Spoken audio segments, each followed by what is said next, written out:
Hello my dear friends, it's been a long time. I'm here to present to you guys my flat earth model. I've been working on this model since back in July. As you remember, some of you may have watched some of the videos where I went to this carver here in Japan and I brought him a thick piece of wood for him to carve out a flat earth map out of that piece of wood. So I'm here to present that to you. So this is what I have and I'm really happy about it.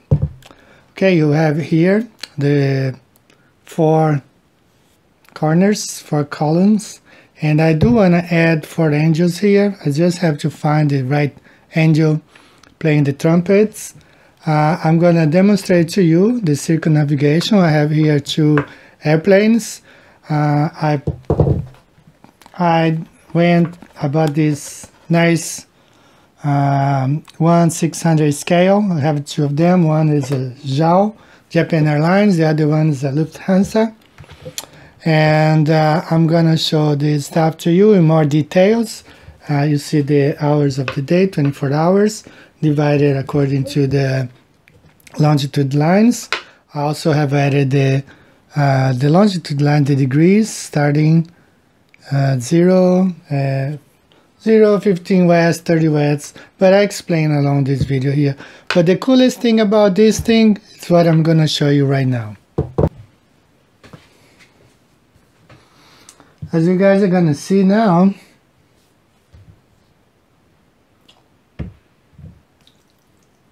I'm adding real water here.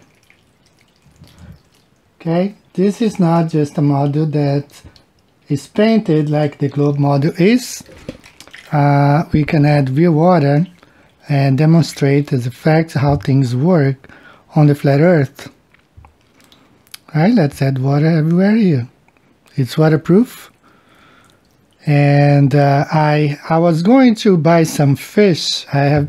There's a pet store not far from here where they sell this tiny little fish, and I was just gonna throw them in here and demonstrate better.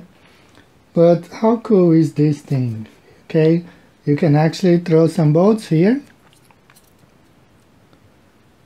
Alright, and there's one right here in the coast of Brazil, and they will circumnavigate.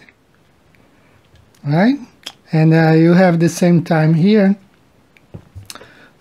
circumnavigation over air.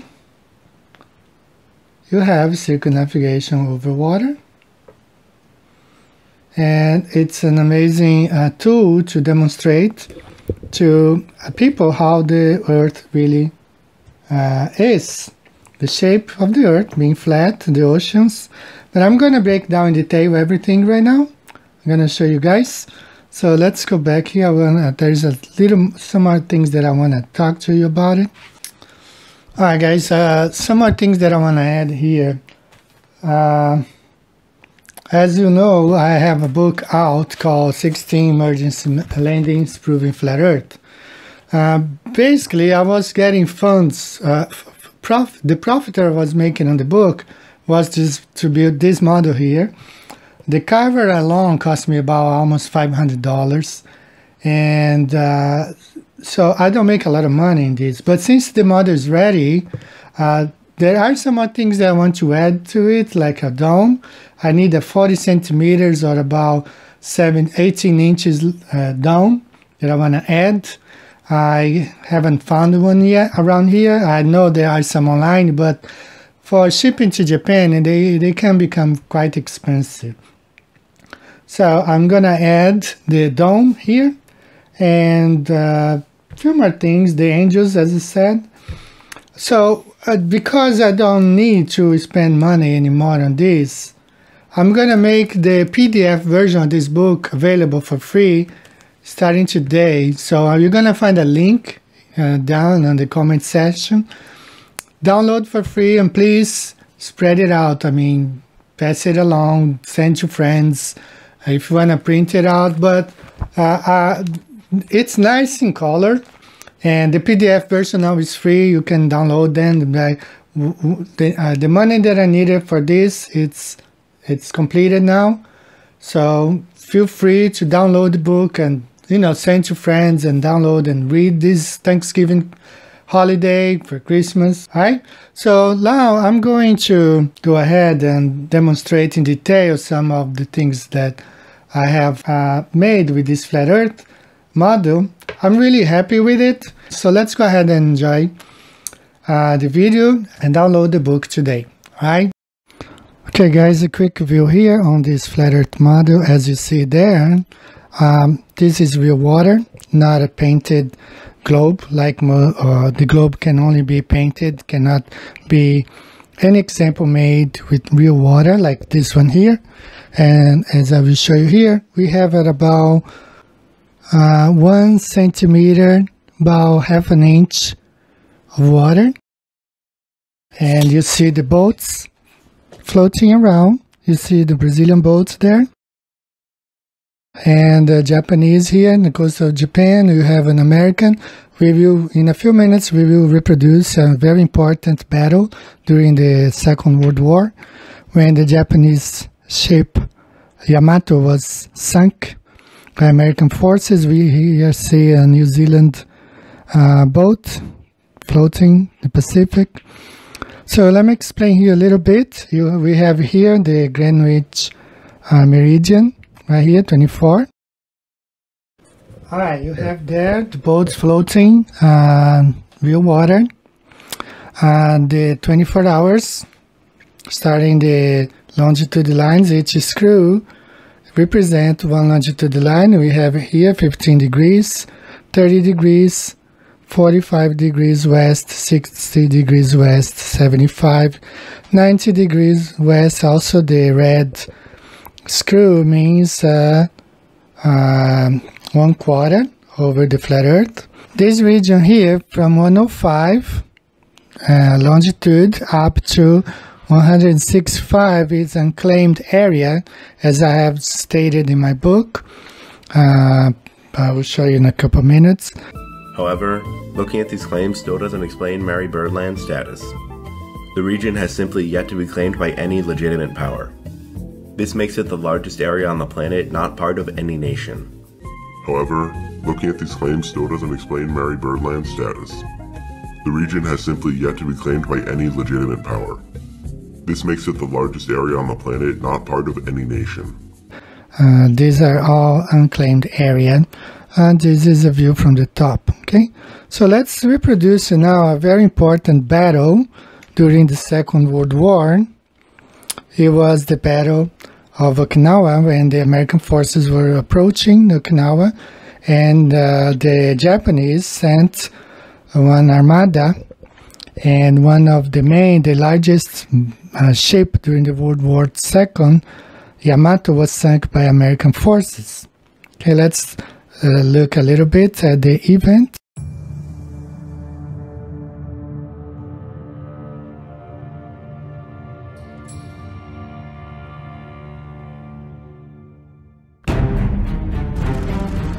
In 1945, World War II reached Japan's home islands. The command of the Japanese Combined Fleet made a Bushido-style decision. Yamato, with the help of a light cruiser and 8 destroyers, was to defend the island of Okinawa and prevent the US troops from getting any further inland, or fight to the end and finish her journey gloriously. Executing this order, on April 6, 1945, the legendary Japanese battleship sailed off to fight her last battle. The United States sent in its Task Force 58 to intercept the flagship of the Japanese Combined Fleet. The Americans would not miss the chance to destroy the symbol of Japan's naval power. As early as 10 a.m., the first US squadrons took off from 5 heavy and 4 light aircraft carriers, located about 300 miles away from Yamato. A total of 227 aircraft took part in the destruction of the Japanese force. The battle began at 12:34. 4 aerial bombs hit Yamato, taking out a 5-inch gun and several automatic cannons. In just 20 minutes, 2 more bombs struck the battleship and a torpedo hit her port side. In response, Yamato fired her anti-aircraft weapons. At 14:02, the Americans launched the last attack on the wounded, but still combat-capable Yamato.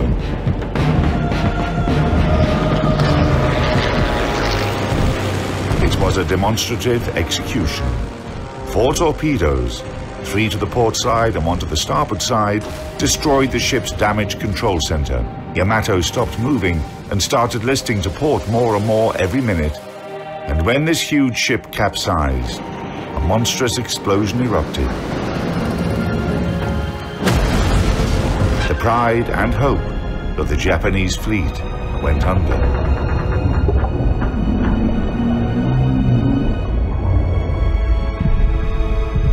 Together with the ship, 3,000 crew members were lost, including the commanders of the Japanese force and the ship.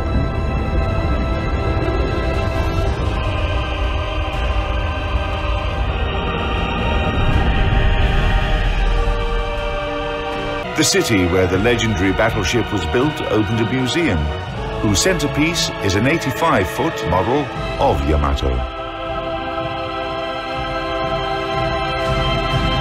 So the Japanese ship was trying to defend Okinawa from the American forces. It was heavily bombarded, and it was, suffered torpedoes, and was heavily attacked. And it was torpedoed, and it was destroyed and sank, and that no more Japanese Yamato. It was destroyed. And we can put it on the bottom of the ocean there. There was Yamato. Was gone. Okay. So all these things can easily be reproduced on this flat earth map with real water. You see the remains of Yamato on the bottom of the ocean there. And if I shake this, you can see how the vibration causes the water to, Now, a lot of things I could have done here. It's just that it takes a lot of time. But if I had included like a small pump here through a hole and a small pump, air pump, I could make the ocean currents going around. If I had made a hole here, I could easily make the tides by sinking in a little bit and then pumping back the water, the tides going up and down. This being real water, I can, make a lot of vibrations here and waves and tsunamis. Not like the globe, no matter. They show you CGIs and paintings, but they cannot reproduce the globe like it is right here. Nothing like this can be reproduced in the globe. They can only make this CGI. Now this is a very nice model which I can use it in presentations, I can use in debates, I can use in universities, anywhere. I mean, I'm not afraid of showing this and debating anybody, professors, scientists, because I can reproduce everything I say here in this model, the time zones and the path of the sun, the circumnavigations by air, by the sea, and all can easily be reproduced in this model, everything. So I don't need to bring a computer. Actually, I can show everything here. I don't need CGI, I don't need printing, nothing. All I need is this model and a liter of water, half gallon of water, a pint, and I can reproduce everything. I can bring the boats, show how the circumnavigations can be done. I can show like tsunamis work and circumnavigation by air. Everything can be done, can be made, reproduced here in this model. And if I can work on this a little bit more, I don't know when or if I will do it, but I can add like, a mechanism here to show the times. I can even make a sundial out of this. Make a sundial. And there's a lot of things that can be done in this model that could never be made in any globe. No matter how much you pay, how expensive it is, most globes say not to be used for education purpose. They do have globes, some that are sold very expensive for education purpose, but I mean, there is nothing that you can really do on that globe. Here's a model I found online, $3,900, about $4,000, and it doesn't have the oceans here. You can go ahead and buy this one if you want to prove it, and add water, make it stick, about 1 inch, about 3/4 of an inch of water, and let some fish swim in there like I'm gonna do. I'm gonna put some fish swimming in my flat earth model. And when I'm going to take this to present to other people, I'm going to bring some fish and leave it swimming around. So just try to do it. This is a model 3,900. This is supposed to be for education. All right? This is just one for sale out there. So the challenge for globers is to carve out the oceans of a globe and try to fill with water like I did, at least half an inch or 1 centimeter, and reproduce like the Yamato sinking, the circumnavigation by sea, by Captain Ross and Magellan. We can reproduce here. This is Antarctica, the wall, and you can see right there where the barrier, the ice barrier is, where the Captain Admiral Byrd went. And several boats have to stop right there because that's the barrier. The Bible points it as the barrier. The waters shall not pass. And it is contained, the water is contained here in this model. At long last the dice fell our way, for the elements acted in our favor. The wind and the tide which had closed the ice in around us finally opened the pack, so that we could break our way into more open sea. We had added nearly 500,000 square miles to the Pacific Ocean. And here is our journey's end. At length we sighted that great natural phenomenon, the ice barrier.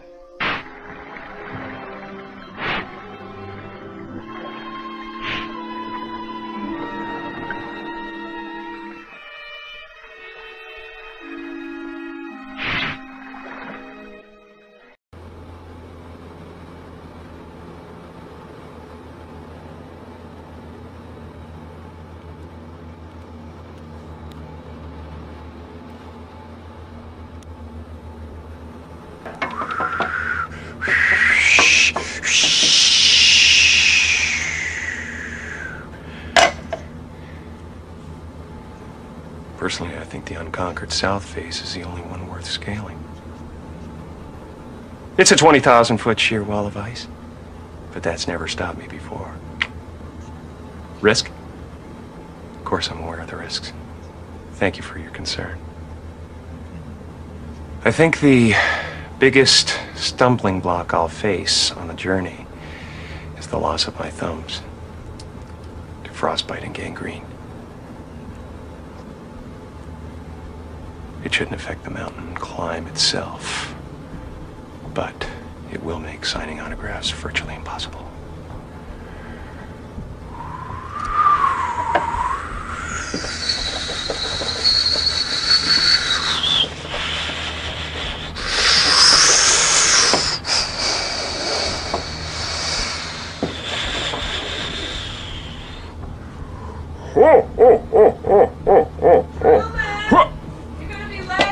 Okay!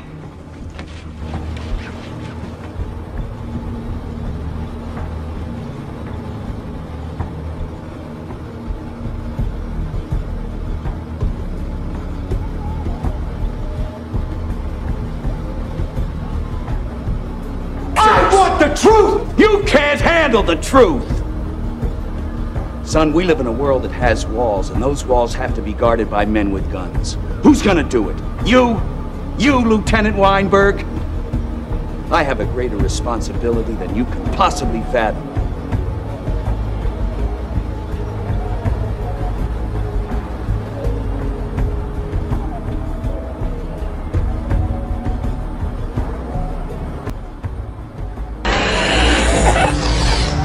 Real life, yo.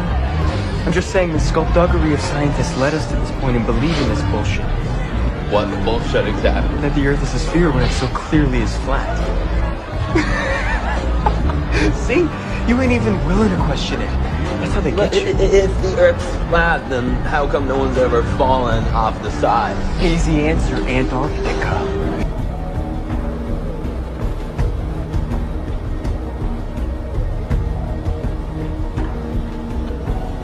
Truman! Truman! No! That's off limits! Why? What's over there? Nothing. It's dangerous, that's all. You've got to know your limitations, Truman.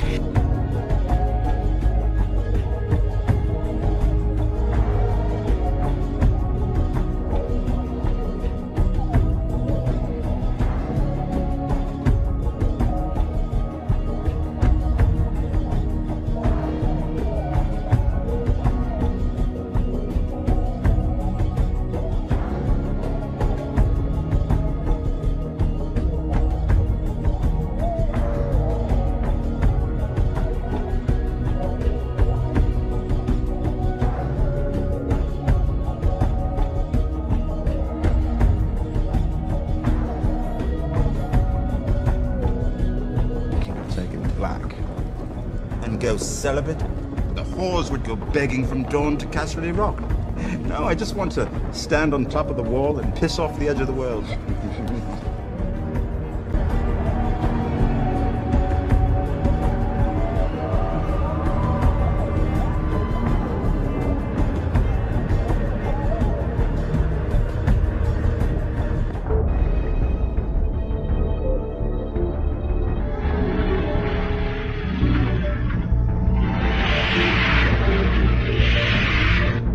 I knew it would be taking a big chance, but it seemed the only way.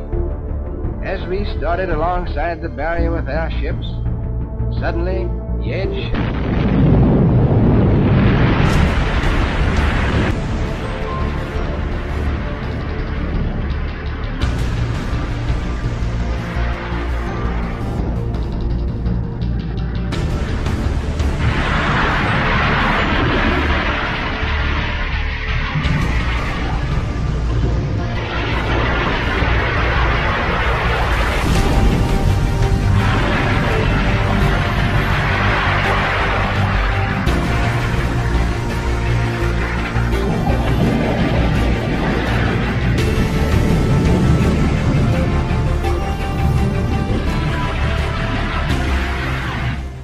real water, but it's contained here in this model.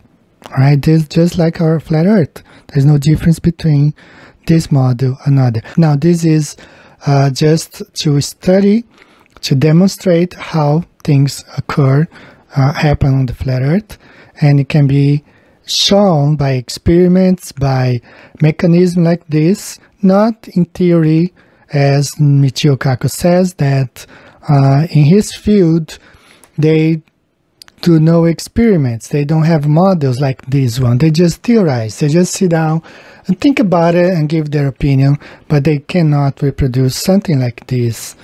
You're not going to believe this. In science, we always say that you make observations, you have a theory, you go make more observations, and it's a very, very tedious process. Wrong. Nobody that I know of in my field uses the so-called scientific method.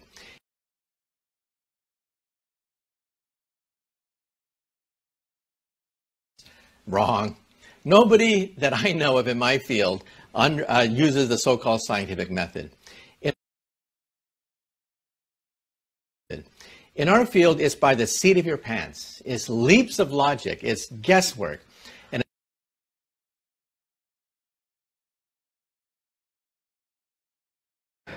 They just talk. It's just empty talk, hot air. not really anything that can be reproduced. Let's first start with circumnavigation of the flat Earth. Let's start with Magellan, Portuguese captain. He betrayed the King of Portugal, so he worked for the Spanish king.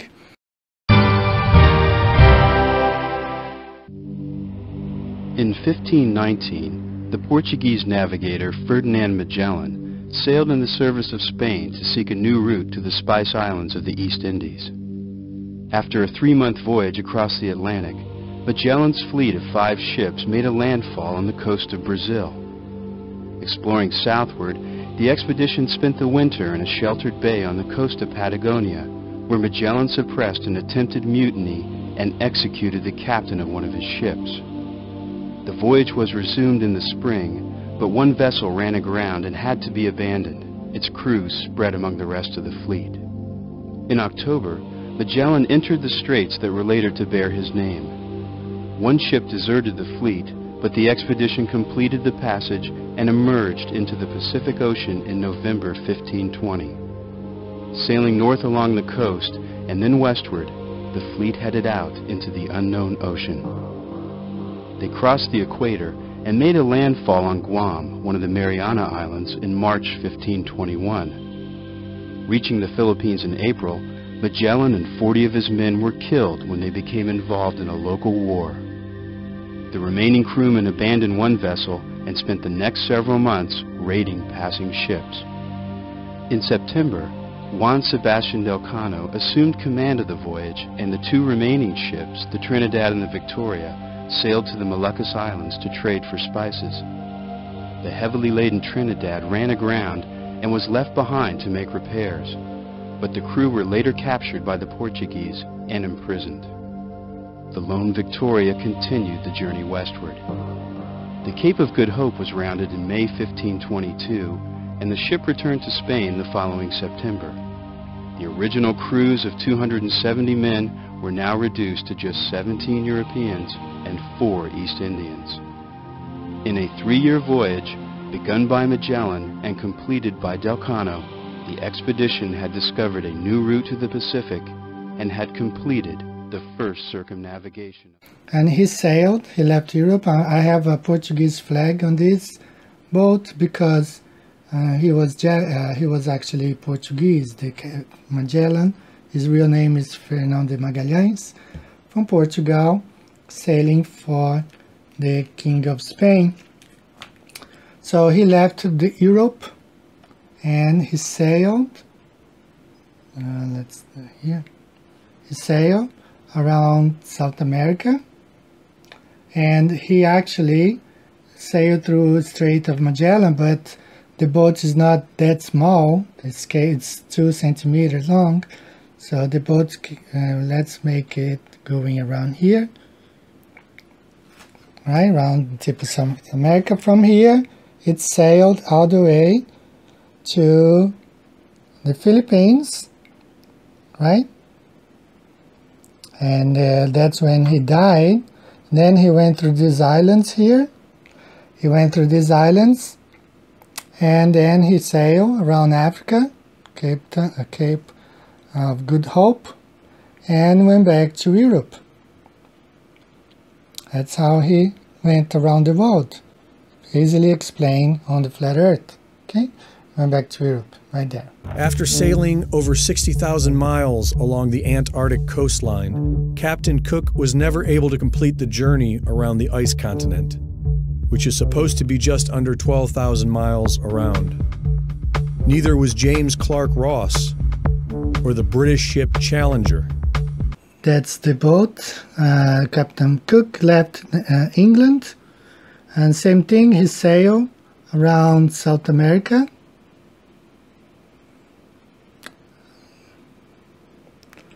Right?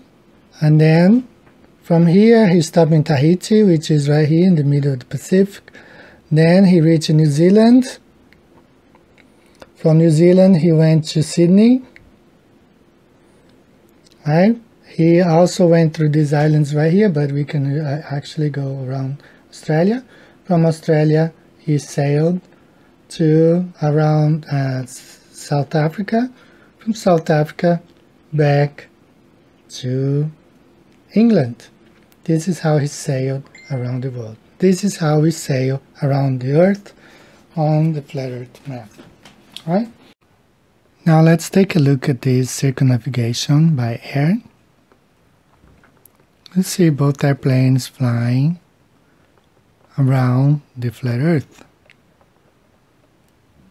One airplane is flying along the Tropic of Capricorn. The inner one is flying along the Tropic of Cancer. This is how we circumnavigate the flat Earth by air. We have just seen how to circumnavigate the flat Earth over the sea, the little boats. Now we look here how we circumnavigate the flat Earth by air. We have two airplanes, and this is how they do. This is exactly how to circumnavigate over the flat Earth. Right here we see the airplane flying from Sydney to Chile, South America. As I describe in chapter 14 of my book, 16 Emergency Landings Proving Flat Earth, they fly along the jet stream, which goes right here. It's a jet stream. That's how these airplanes fly. Same thing from South America to South Africa. Same thing from South Africa to Australia. What it is an airplane that shows what future air travel may look like. Yes, it's almost as wide as a football field is long with just one seat.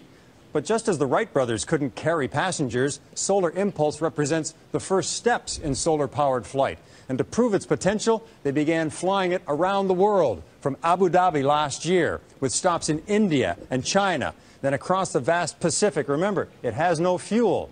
It then was on to the United States, hopscotched across America, powered only by the sun. And now it has crossed its last ocean, the Atlantic. Not much further to go. They began flying it around the world, from Abu Dhabi last year, with stops in India and China, then across the vast Pacific. Remember, it has no fuel. It then was on to the United States, hopscotched across America, powered only by the sun. And now it has crossed its last ocean, the Atlantic. Not much further to go. Okay guys, as I was experimenting with the lights at night, I found very similarities with this model that we see here. When the light was really low, closer to the, to the model, to the ocean continents, you could see the shade was much bigger than the spotlight. Okay, the spotlight was small comparing to the shade. And then as I lifted, the light would bright in some more places. Now, the conclusion is that just like we know, sometimes we have learned that the sun, it goes higher altitude or lower altitude, and that's how it works on the flat Earth. That's why we have different shades, as we see in this video. Now, the other thing that I want to point out is very interesting stuff. These two ladies, one in Brazil, one here in Japan, they were filming on WhatsApp. They were talking on WhatsApp at sunset. So as you observe right here, when the sun is above Africa, okay, it's a sunrise in Brazil, sunset in Japan. So that's what was happening. It was almost 6 in the afternoon. Both of them were talking on WhatsApp. You see the larger image, the ladies in Japan, and the tiny one on the bottom, the other lady was in Brazil. And one was, look, she's pointing, showing her watch here in Japan. Her cell phone here, it was almost 6 p.m. The sun was setting. That was in September. While it was almost 6 a.m. in Brazil, the sun was rising. So at this moment, the sun is directly above Africa. As you can see on the model, on the side, my flat Earth model, I have the sun stopping right above Africa and showing how it can be sunrise in Brazil and sunset in Japan. She's showing with her location. She was in Osaka, not far from here, about 2 hours if you take the bullet train. I'm in Nagoya. And she was talking to someone in Brazil, and they were, just pointing out, look, the sun is setting here and it's rising in Japan, 6 p.m. The sun was setting in Japan, rising in Brazil was 6 p.m. in Japan, 6 a.m.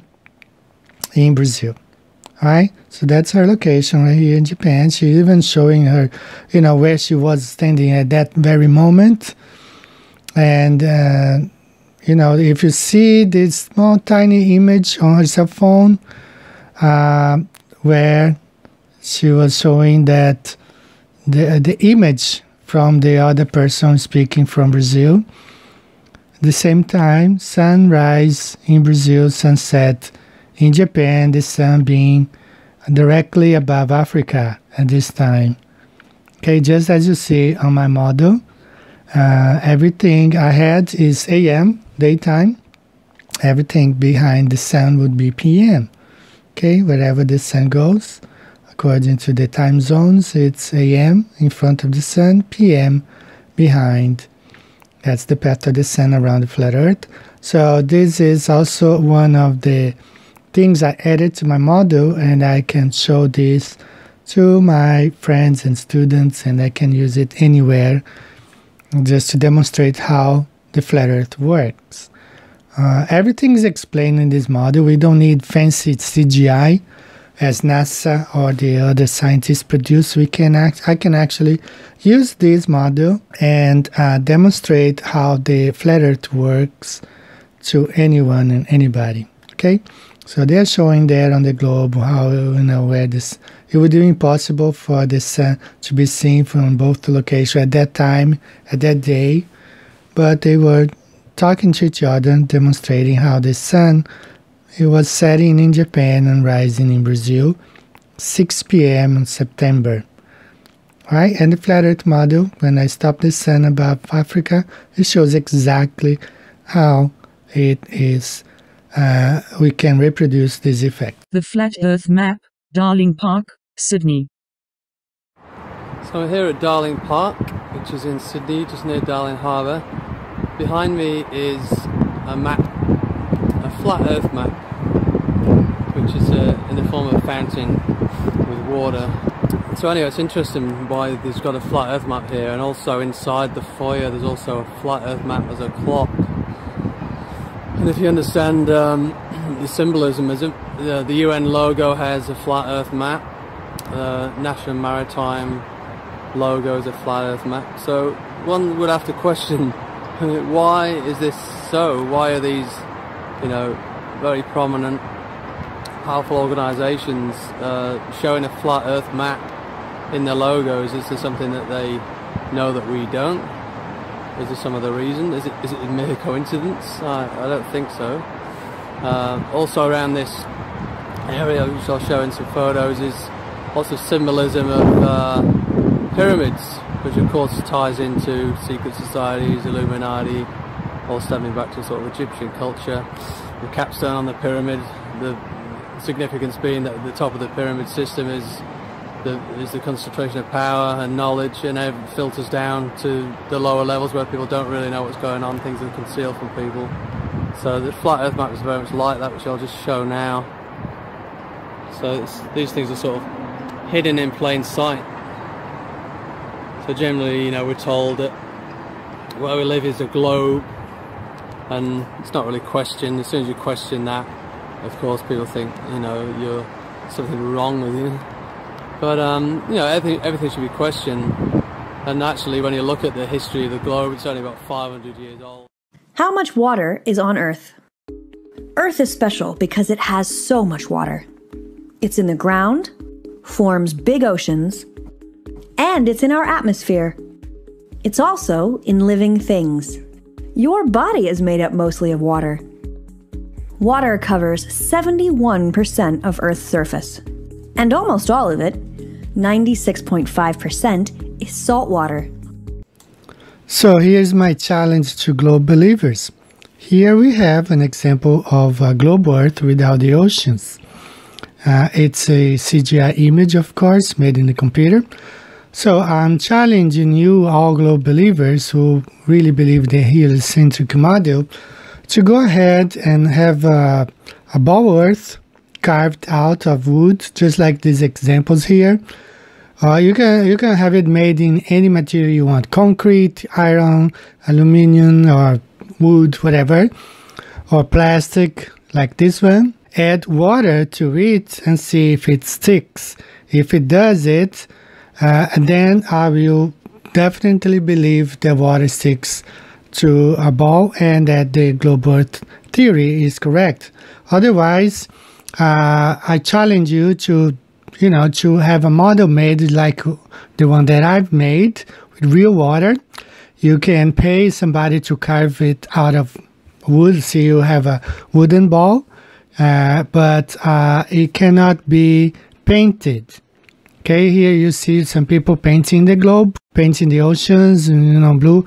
No, it cannot be fake stuff, paint or CGI. You gotta come up with a model with real water. I have added almost actually 1.5 centimeters, about 3/4 of an inch of water to my model. And I am challenging any university, college student, scientist out there to come up with a model, a globe Earth model, where you can add water to its surface, at least 3/4 of an inch of water, like I did, and prove it. If you believe the heliocentric model is true, prove it. Okay, make a model, construct it. Stop with theories only like Michio Kaku said. You come up with philosophy or whatever. Make a model. Prove that the heliocentric model really can work, and stop painting or producing CGI images. Do like I did. That's my challenge to all of you globe believers out there.